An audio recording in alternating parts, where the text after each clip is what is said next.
Hola, somos las voces de tu cabeza.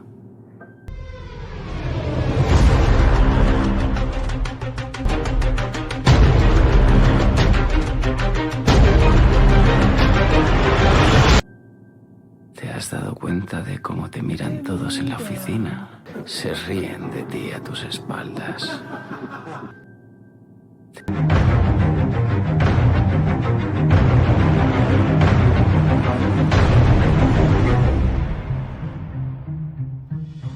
Porque ellos, todos, tienen el mal dentro.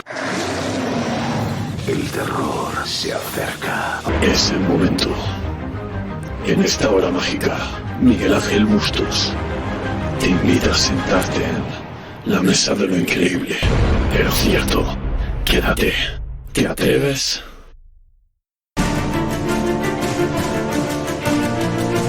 Buenas noches, un nuevo programa de la Mesa de lo Increíble de hoy lunes, cuando son las 12 menos cuarto. Y hoy de nuevo un programa un poco especial porque vamos a hablar de historia,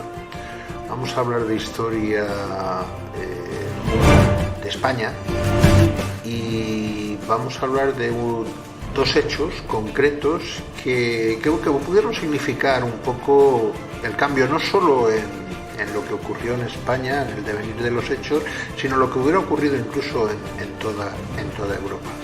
Me estoy refiriendo concretamente dentro de la Segunda Guerra Mundial, a la no participación, participación como no beligerante, aunque estaba en ese eje, de España.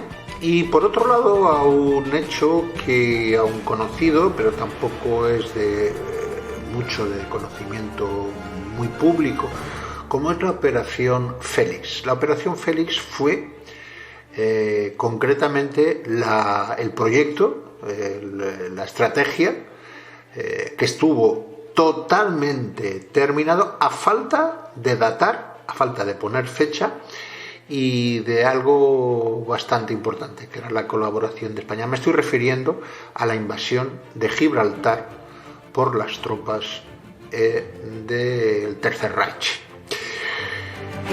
No llegó a ocurrir y vamos a intentar explicaros de una forma, evidentemente no puede ser de otra manera, ligera, de los hechos más relevantes, incluso curiosos, incluso desconocidos, que pudieron ocurrir. Así que, sin más dilación, os dejo con este relato de hechos, y ya pues para la segunda parte os vuelvo a contar.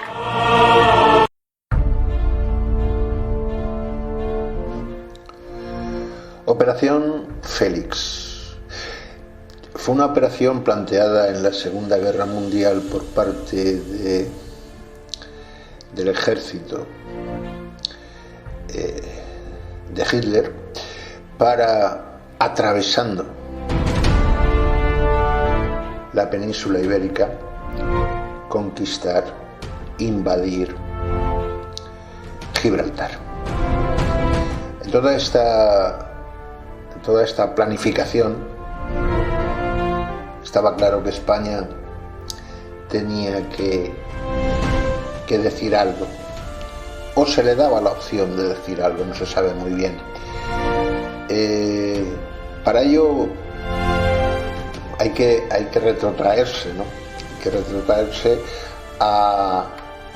concretamente al día, a ese 23 de octubre de 1940, cuando Franco y Hitler, conjuntamente con Serrano Suñer, que va a tener un protagonismo importantísimo, y también a Ribbentrop, pues tuvieron ese encuentro en Hendaya, y allí se evitó lo que parecía irremediable. Y ahora nos lo contará Serrano Suñer. La cosa no pareció en esa reunión que empezara demasiado bien.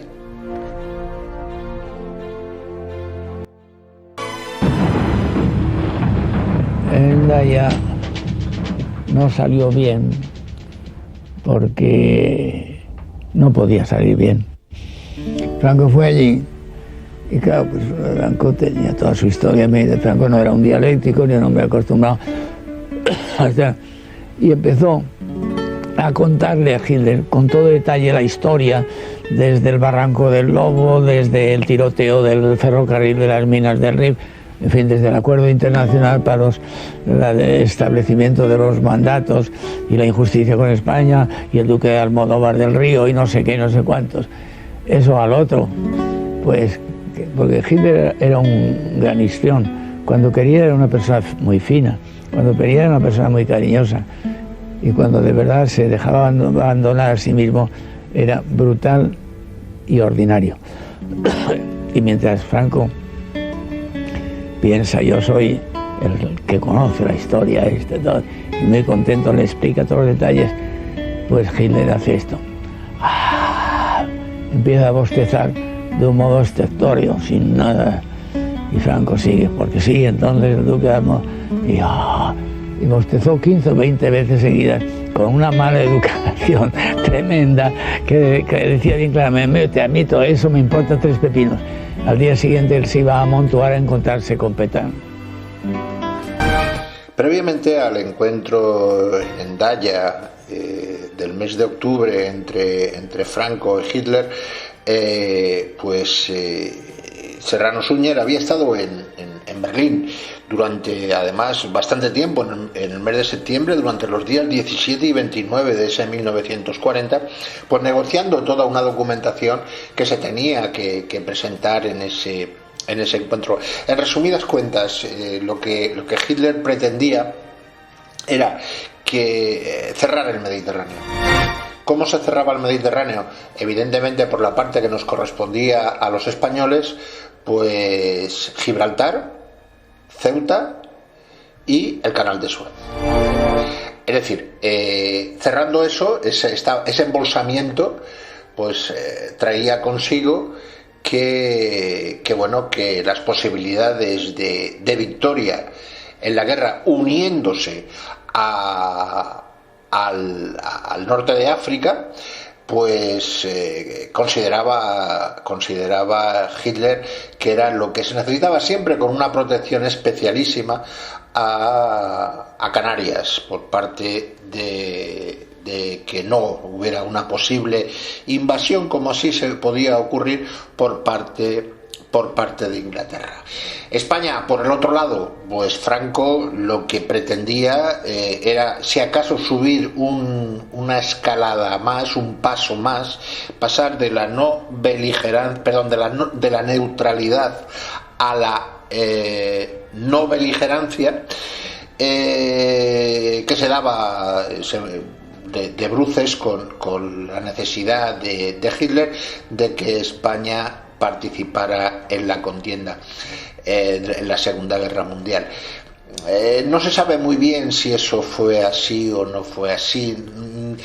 No se sabe si las intenciones de Hitler era eso, o con la reunión previa que había tenido con Mussolini, pues realmente que el ejército y que España no entrara en la contienda.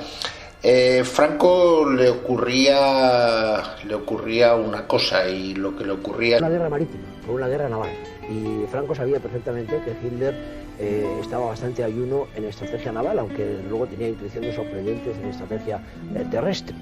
Y Franco se lo dice a Hitler, además, que usted en el desierto lo que va a tener es que enfrentarse a una guerra de tipo naval. Eso a Hitler le aburrió mucho, le hartó, y no toleraba que Franco le diera lecciones, pero en fin, se tuvo que aguantar que le dijera todo eso. Pues de todas aquellas reuniones y las reuniones previas que tuvo Serrano Suñer en Berlín, pues surgió un protocolo que si en algo se caracterizaba era sencillamente porque era más que secreto, ¿no?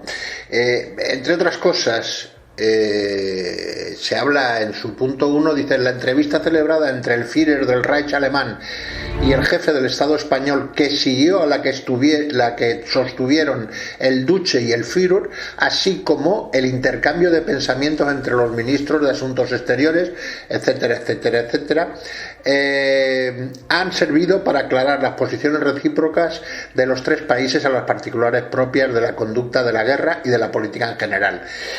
En el punto número 2, España se declara dispuesta a entrar en el pacto que el 27 de septiembre firmaron Italia, Alemania y Japón. Con este objetivo, firmar el correspondiente protocolo sobre el ingreso resultante por parte de las cuatro potencias en la fecha determinada. En cumplimiento de las obligaciones, en el punto 4, dice: como aliado, España intervendrá en la actual guerra de las potencias del eje con Inglaterra, después que éstas hayan otorgado las ayudas militares necesarias para su preparación, hasta un punto en el cual, en apreciación conjunta entre las tres potencias, se establezca que se ha alcanzado un punto decisivo en los preparativos. Es decir, de ahí es donde viene el freno un poco de España con respecto a la participación, es decir, las necesidades del pueblo y el Estado, evidentemente, del ejército. Además de la incorporación de Gibraltar, aquí ya empezamos a vislumbrar la referencia a esa operación Félix a España. Las potencias del eje se declaran básicamente dispuestas en relación con un orden conjunto que deberán establecerse en África y que se fijará en los tratados de paz después de la derrota de Inglaterra y conceder a España que reciba en territorio africano en la misma cantidad en la cual Francia pueda ser compensada. No olvidemos que estaba el mariscal Pétain por medio. El presente protocolo tendrá un estricto carácter secreto y sus participantes se obligan a guardar un estricto secreto sobre él mientras no se llegue a un acuerdo conjunto de hacerlo público. Hendaya, 23 de octubre de 1940. Evidentemente, la última frase que dice Hitler, y que luego de otra forma se lo repite a Serrano Suñer, pues el traductor que fue oficial, el barón de Torres, en aquel encuentro, lo oyó ya de salida del vagón de Hitler, y dice: con estos tipos no hay nada que hacer, es decir, como diciendo, es que es imposible. Con respecto a esto del secreto, pues de alguna forma, mirad lo que cuenta Serrano Suñer, el superministro de entonces y mano derecha de Franco. Mirad lo que cuenta sobre lo mucho o poco bocazas que como referente tenían los alemanes, o concretamente en este caso Hitler, de no solo nosotros los españoles. Y dijo, para no insultarnos directamente a nosotros, dijo de un modo genérico: sí, porque los latinos son unos charlatanes. Y él me miró así mucho. Digo: bueno, mire usted, no insista, porque a mí el secreto me interesa tanto más y más que a ustedes. Nosotros vivimos casi de la caridad de los aliados, que nos conceden unos llamados Navy Cert, que son unos permisos para que los barcos que traen trigo del Canadá o de la Argentina puedan llegar a nuestros puertos sin que los hundan los ingleses, los aviones, de manera, si se supiera solo que habíamos firmado aquí una adhesión muy teórica, yo ya me podía despedir de Sir Samuel Hall y del embajador americano. No nos darían jamás un Neviser y a España no llegaría una tonelada de trigo. Y ese pan malo y negro y escaso que damos al pueblo español no se lo podremos dar ni eso. Volviendo un poco al complejo del convoy del tren que llevó a Franco a encontrarse con Hitler en Hendaya, pues en todo aquello hubo un testigo de excepción, sí, un testigo de excepción que fue quien conducía, ¿no?, aquel convoy. Concretamente era un comandante de ingenieros, Martínez Maza. Él podría, y de hecho cuenta, pues sus sensaciones. Vamos a ver, sensaciones a nivel del ambiente que se respiró antes y después, y un poco el trasiego.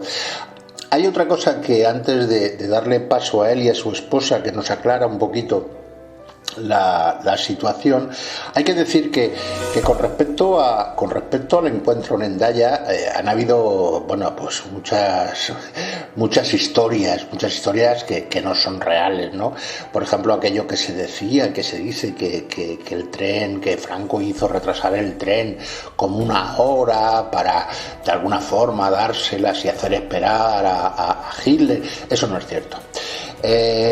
Lo cierto es que hubo un retraso, efectivamente, de aproximadamente unos 8 minutos, y que se debió fundamentalmente, con el gran enfado de Franco, se debió pues a las condiciones de la vía, porque salíamos de donde salíamos, no hacía un año todavía prácticamente un poquito más de un año que se había salido de la contienda civil. Y pero vamos, que Franco llegó con un cabreo apoteósico, es decir, nada de hacer esperar al Führer ni cosas similares. Así que os dejo con las declaraciones del comandante de ingenieros Martínez Maza y su esposa, que aclara bastante ciertas situaciones que él, por problemas de enfermedad, pues no puede aclarar.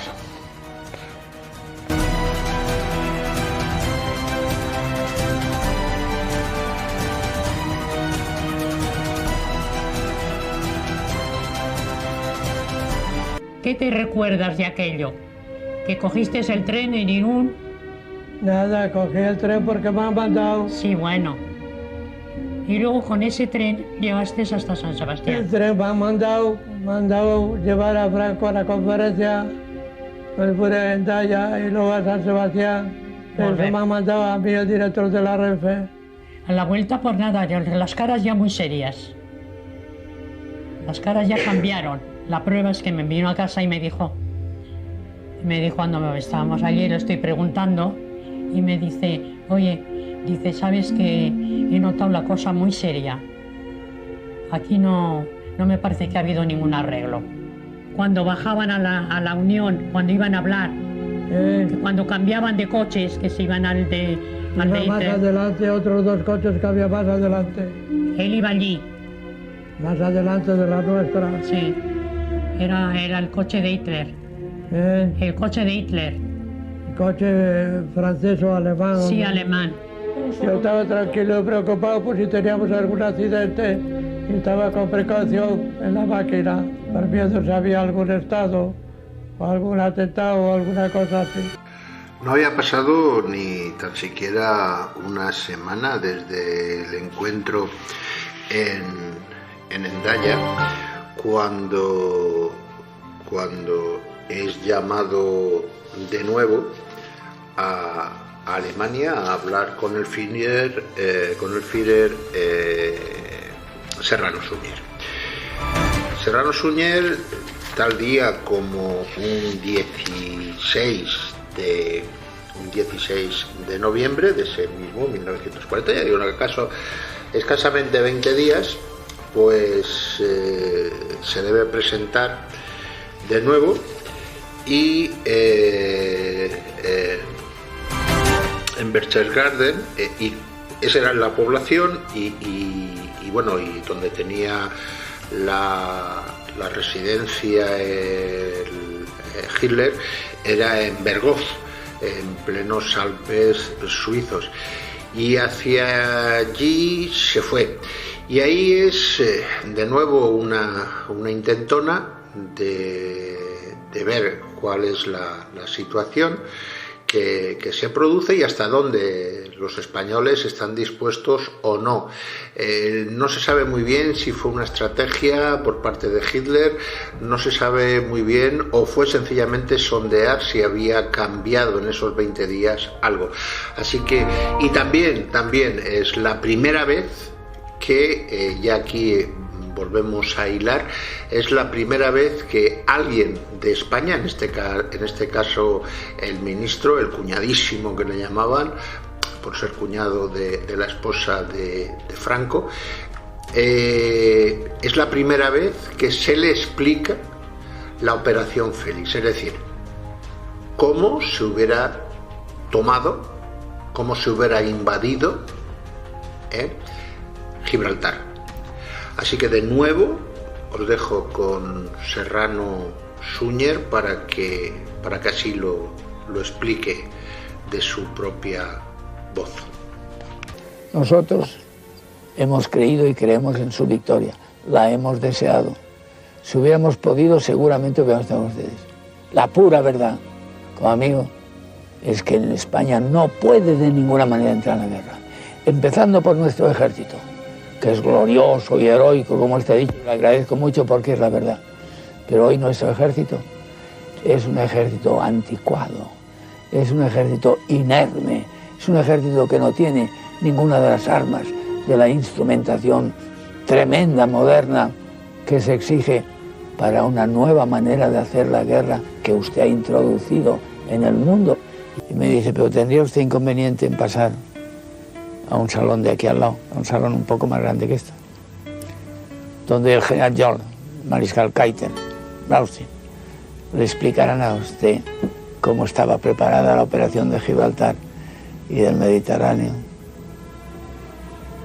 Me fui allí, todas las paredes, con los grandes planos, la mesa central, con todas las fuerzas aeronavales, de tierra, aire, mar, todo. Supuesto táctico número 1, supuesto táctico 2, 3. Previsto que en la primera nube de aviones que lanzaron, la reacción de ingleses sería esta, tal. Pues bueno, entonces nosotros reaccionaremos de esta manera en la frontera de Portugal. Supuesto táctico número 2. Explican aquello. Aquello era una cosa fabulosa.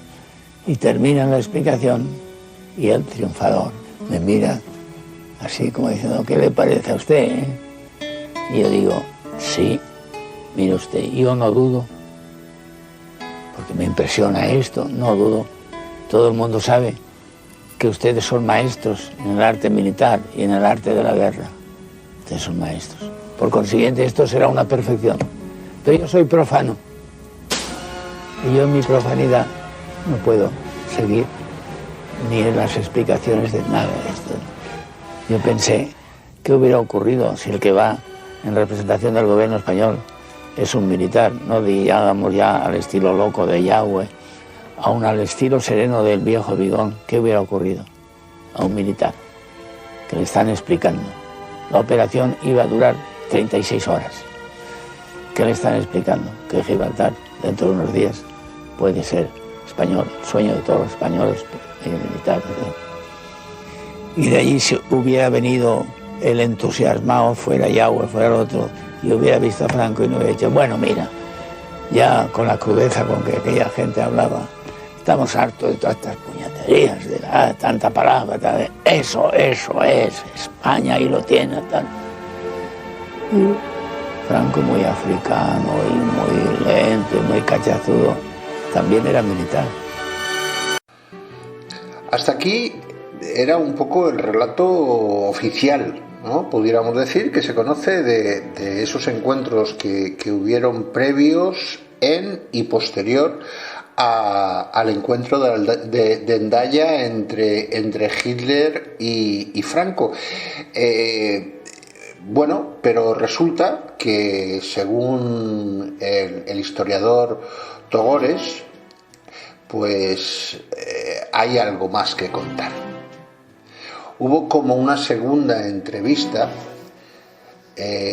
a la que fue citado, prácticamente a punto de viajar para España, fue citado Serrano Suñer por parte de Hitler para que de nuevo volviera a subir a Berghof. Hay un relato que bueno, yo lo voy a contar en bocas de ellos mismos. Más aún, creo que incluso parece, por lo que he leído, que Serrano Suñer no tuvo claro el subir de nuevo a Berghof a entrevistarse, y tampoco sabía si ir con sus colaboradores o no. De hecho, subió. Bueno, pues subió, lo recibió en una salita más pequeña, y Hitler así transcurrió la conversación. Lo primero que le dijo es: querido ministro, le aseguro que esta noche no he podido dormir pensando en España. Sabe usted muy bien, por lo que hablamos ayer, que la toma de Gibraltar y el cierre del Mediterráneo para Inglaterra es fundamental para la marcha de la guerra, dijo Hitler en un tono que a él, según dice, lo dejó de piedra, y pensó que iba a ocurrir lo peor. Y sabe usted, le siguió diciendo Hitler, que mis generales y las 186 divisiones que esperan me están presionando para pasar los Pirineos y llegar al estrecho. Guardó un espacio de silencio bastante importante para que esas palabras hicieran huella, para continuar diciéndole: señor ministro, yo, el Führer de Alemania, tengo que tomar hoy mismo una decisión trascendental. Dar la orden a mis ejércitos de que entren en España y tomen Gibraltar, y eso, como usted comprenderá, es algo muy serio. Por eso he querido verle antes de su regreso. Otro silencio. Sé que usted es amigo sincero de Alemania, pero también sé que es usted, por encima de todo, un buen español, lo que le aplaudo. Por lo tanto, le ruego que me responda a la pregunta que le voy a hacer con la máxima sinceridad. Serrano Suñer le contestó: Führer, le agradezco sus palabras, porque son la verdad. Soy amigo de Alemania, pero soy, por encima de todo, español. Tenga usted la seguridad que yo le diré la verdad, aún en contra de los intereses políticos. Señor Serrano, lo sé, le contestó el Führer, y por eso le he convocado a esta reunión. Dígame, señor ministro, ¿qué haría de verdad el pueblo si mañana entran en España mis ejércitos? Serrano Suñer se quedó pasmado, anonadado, porque comprendió en el acto que estaba España al límite de la invasión militar que tanto se temía desde el primer momento, y por tanto instintivamente meditó sus palabras en la respuesta, y así le contestó con firmeza: Führer, el pueblo español en este supuesto se echaría al monte sin pensarlo, igual que ocurrió con Napoleón. A lo que le contestó inmediatamente Hitler: ¿y los amigos de Alemania? Contestó tajante Serrano Suñer: también. y no olvide lo que fue la guerra de España para el emperador de los franceses. En ese momento Hitler se quedó silencioso, un silencio que a Ramón Serrano Suñer le parecieron siglos, para luego contestar: conozco muy bien ese tema, señor ministro. Ya sé que la guerra de guerrillas la inventaron los españoles. Entonces se levantó y al tenderle la mano en señal de despedida todavía dijo: señor ministro, gracias por su sinceridad. Usted es un buen amigo y sobre todo un buen español. Le aseguro que tendré en cuenta sus palabras antes de tomar la última decisión. Que tenga buen viaje de regreso. Y pareció que iba a abandonar la sala. No obstante, se giró y en el último momento le dijo: perdóneme, señor Serrano. Y el uso del apellido lo recalcó con intención. ¿Y usted? ¿Qué haría si entraran mis soldados en España? A lo que Ramón Serrano Suñer dice que contestó: Führer, yo me echaría al monte como un español más. Bueno, hasta aquí un poco lo que es esta historia. Esta historia que ahora, a continuación, haré un planteamiento de cómo se planteó la estrategia, cuáles eran las tropas, cómo se iba a hacer esa invasión de Gibraltar y qué tropas iban a entrar en Leith. Por lo demás, Serrano Suñer, muy amante de lo alemán, y la historia, unos dicen que era un deseoso de la intervención española en la Segunda Guerra Mundial, y otros dicen que efectivamente contribuyó a que que la victoria de Hitler no fuera posible, precisamente al no querer que entrara en España y con estrategia conseguirlo. A partir de ahí, pues cada uno, con arreglo a la documentación, porque también son hechos, nadie se inventa nada, los hechos están ahí, se pueden comprobar. Yo he cogido esta documentación que emanan de declaraciones fundamentalmente de Serrano Suñer, porque entiendo que están corroboradas por otros cauces, a excepción de esto último. Que esto último, como he comentado, ni tan siquiera es de él, es una interpretación o una historia, un conocimiento que el profesor Togores pues tiene. ¿Verdad? ¿No verdad? La situación es la que es y el resultado es el que es. Lo cierto y bien cierto es que se tomó esa decisión y ese día, según comentan, salió de allí sin saber realmente si en 3 o 4 días las tropas de Hitler iban a cruzar y a entrar en España, iban a cruzar los Pirineos y a entrar en España.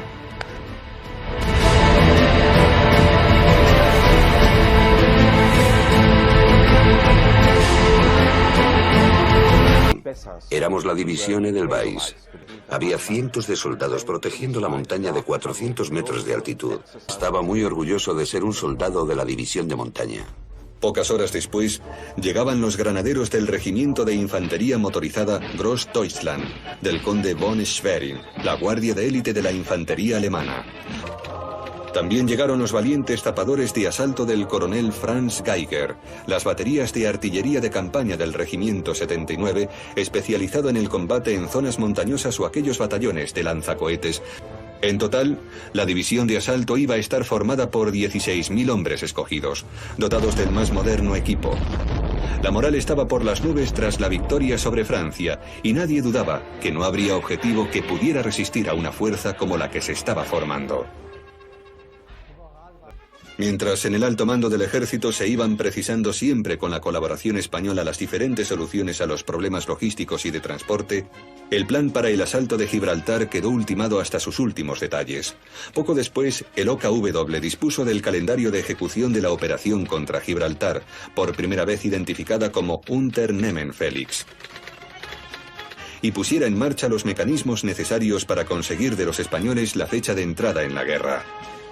Su respuesta a la apremiante solicitud del Alto Estado Mayor alemán sería inmediata, y el 15 de noviembre el ministro de Asuntos Exteriores español, Serrano Suñer, era convocado para mantener un encuentro con Hitler en la residencia particular de este en el sur de Baviera.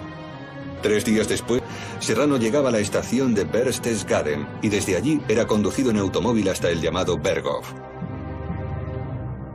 Acuciado por la necesidad de contar con una fecha para el lanzamiento de Félix, Hitler no dudaría en desplegar todos sus esfuerzos para conseguir que el ministro español le diera lo que tanto necesitaba. Tras una infructuosa conversación y como último recurso, Hitler conminó al general Jodl para que personalmente le describiese los entresijos del magnífico plan que había preparado. Señor ministro, el ataque a Gibraltar se iniciará con el despegue desde aeródromos localizados en Francia de una oleada de bombarderos Junkers 88, que, protegida por formaciones de cazas, atravesará España para atacar a los navíos de guerra anclados en el puerto del Peñón y hacerlos salir a mar abierto, donde serán destruidos por nuestros submarinos. Regresarían a sus bases, haciendo escala para repostar en aeródromos españoles. A continuación lanzaremos una segunda ofensiva aérea, esta vez confiada a nuestros bombarderos en picado Junkers 87, los famosos Stukas. Los defensores van a quedar inmovilizados por esta tormenta de fuego. Mientras tanto, el cuerpo expedicionario, los hombres de Kubler, avanzarán con sus medios motorizados desde su zona de concentración junto a la frontera franco-española hasta desplegarse frente al objetivo. De manera que 25 días después de la entrada de España en la guerra, 2 centenares de cañones de medio y grueso calibre, junto a numerosas baterías antiaéreas pesadas y ligeras, darían comienzo al asedio mediante una preparación artillera que anulará las defensas de la colonia y paralizará cualquier reacción de los defensores.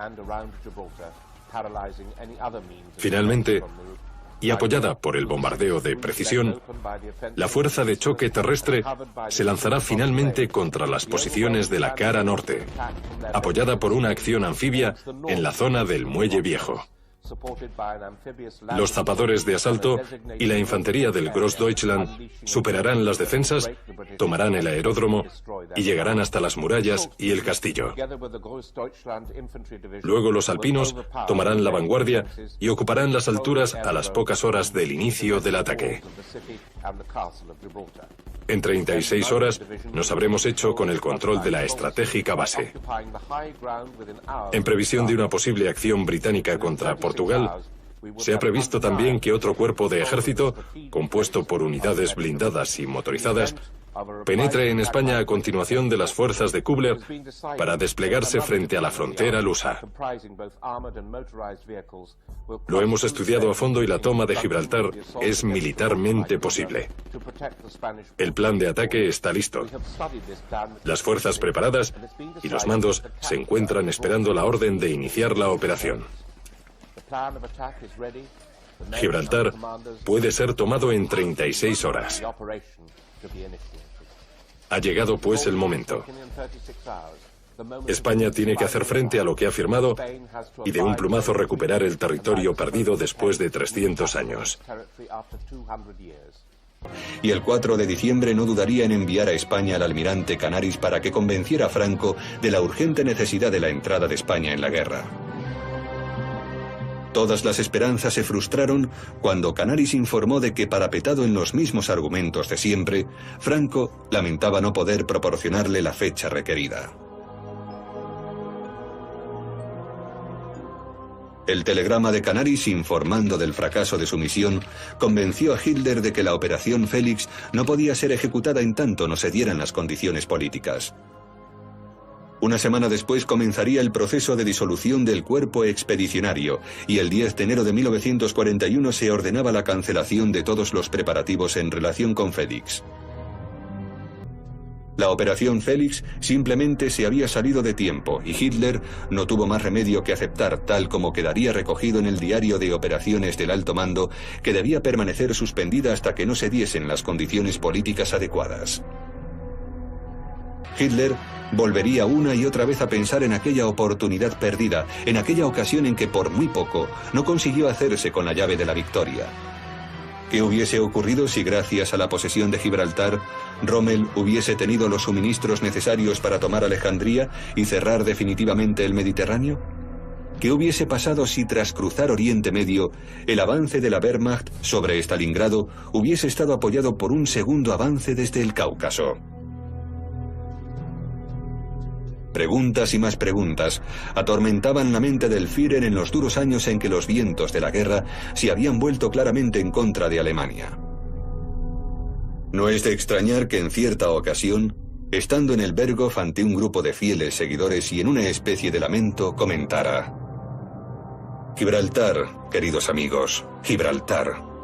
Debimos haber tomado Gibraltar. Ahora sí, hasta aquí este relato con unos datos que ya os puedo garantizar que he estado buscando bastante a fondo. Añadir dos cositas.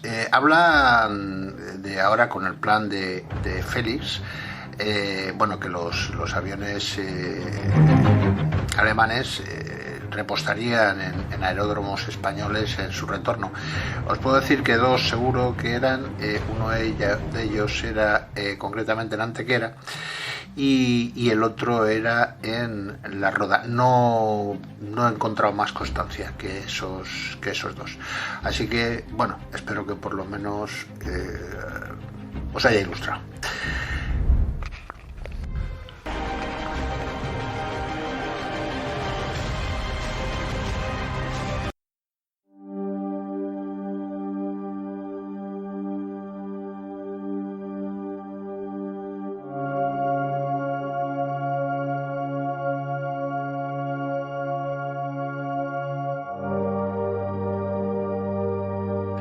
Y seguimos con la mesa de lo increíble y ahora nos vamos a ir un poquito más hacia arriba, ¿eh?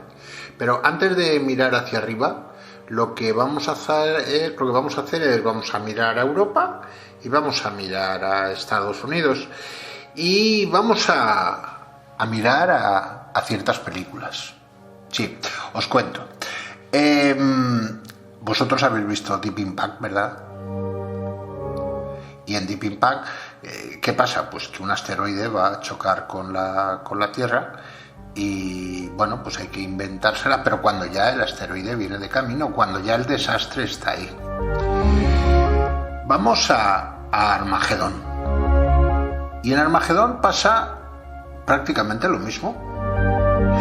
Pero, ¿qué ocurre? Que ahí piensa, vamos a lanzar un misil o muchos misiles de una gran carga para que el impacto que vaya contra el asteroide lo desvíe de su trayectoria. Así lo hacen y ¿qué ocurre? Que el asteroide está formado de unos materiales que el misil, de la forma que llega, le hace cosquillas. Desprende trozos que se convierten también en un peligro para la Tierra, de tal manera que lo que hacen es enviar una nave tripulada, llegar al sitio y poner en el núcleo del asteroide esa bomba que haga estallar el asteroide. Bueno, todo eso lo mezclamos y sin tanta premura de tiempo, sin un peligro inminente, como se dice en el audio, pues preparándonos para lo que pueda venir, sin prisa, pero sin pausa. Hombre, tan sin prisa como sin pausa que la Agencia Europea y la NASA se ponen de acuerdo y van a lanzar eso que ahora os contaremos, ni más ni menos que el próximo julio de este año. Así que yo os diría que, independientemente de otras connotaciones, que luego también os contaré por qué no, porque tiene su puntito todo, ¿no? Esto que es, como se dice, muy rimbombante, ¿no? La primera misión de defensa planetaria contra un asteroide.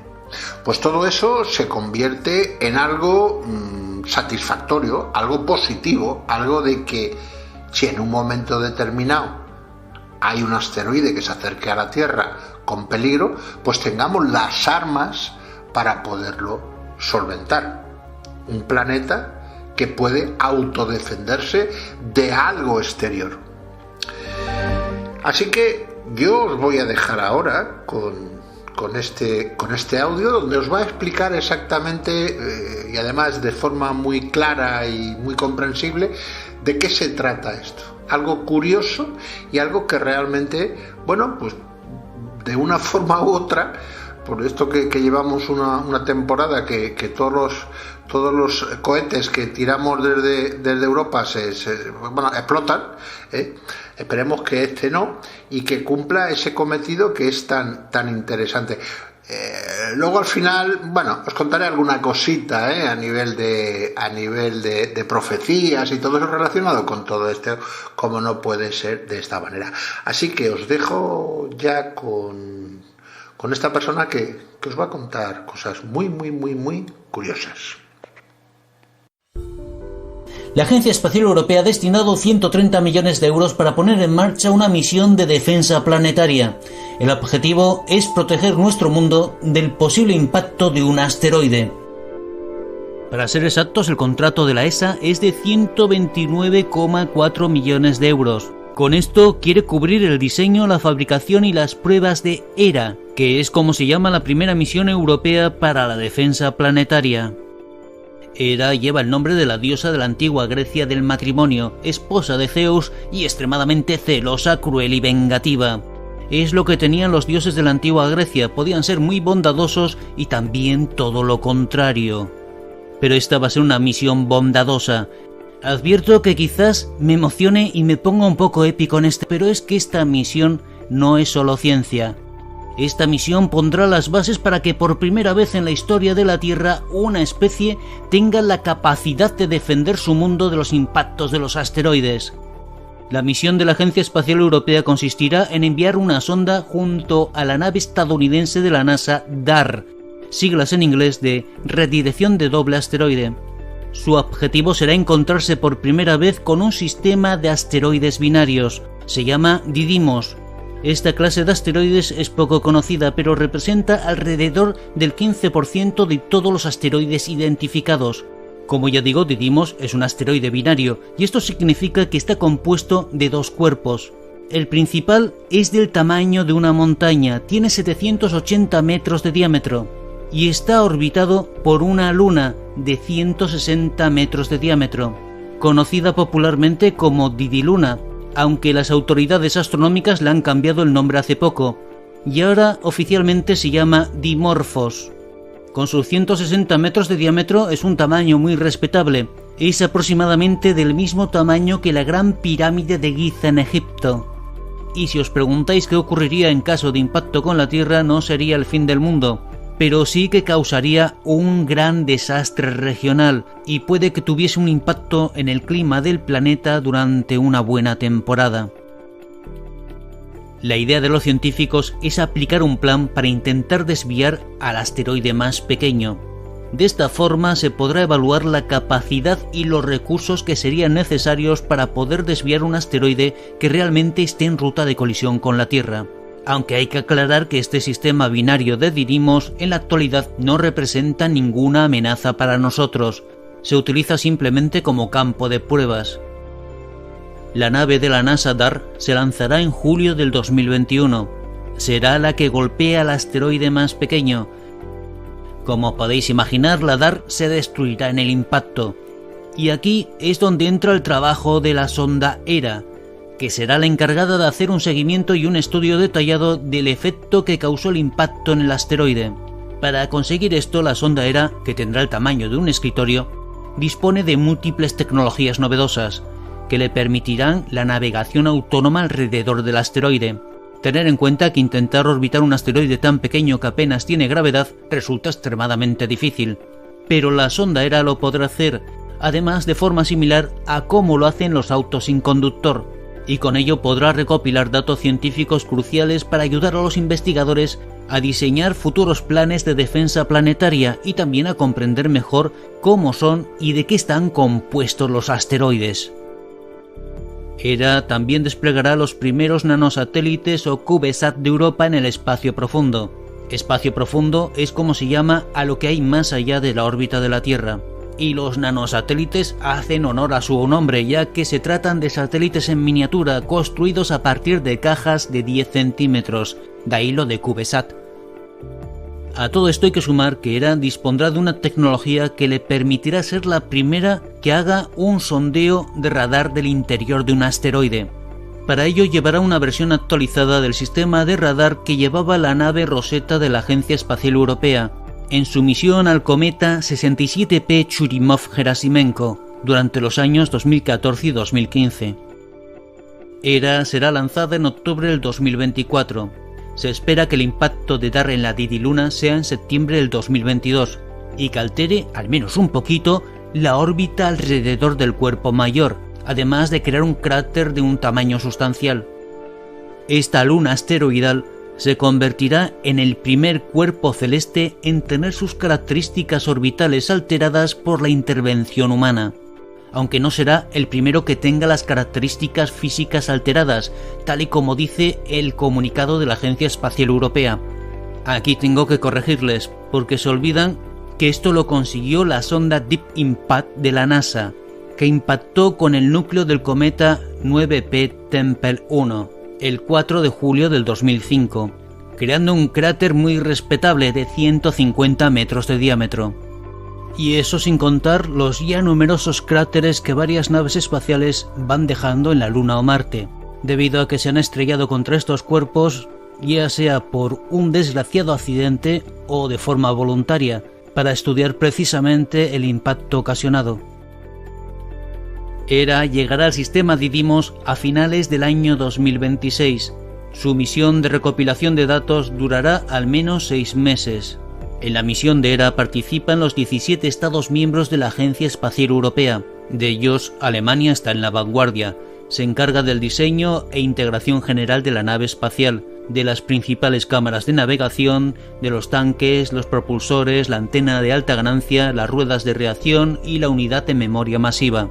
España participa en el desarrollo del sistema avanzado de guía, navegación y control de la nave, así como el sistema de comunicaciones en el espacio profundo. También proporciona el instrumento gravimétrico Juventas. Este instrumento permitirá medir el campo gravitacional en torno al asteroide.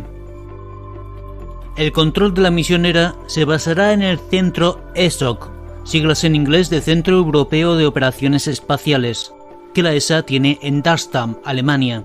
Este centro se va a convertir también en la nueva sede del Programa de Seguridad y Protección Planetaria de la Agencia Espacial Europea, del que, como ya he dicho, la misión ERA forma parte. El contrato se ha adjudicado a un consorcio liderado por el contratista principal OHB System AG, con sede en Bremen, Alemania. La firma de este contrato cubre todo el desarrollo, la integración y la prueba del satélite ERA, incluido su sistema avanzado de guía, navegación y control. Además, el contrato incluye los 2 CubeSat que irán alojados dentro de ERA y el resto de desarrollos tecnológicos relevantes que ya están en curso.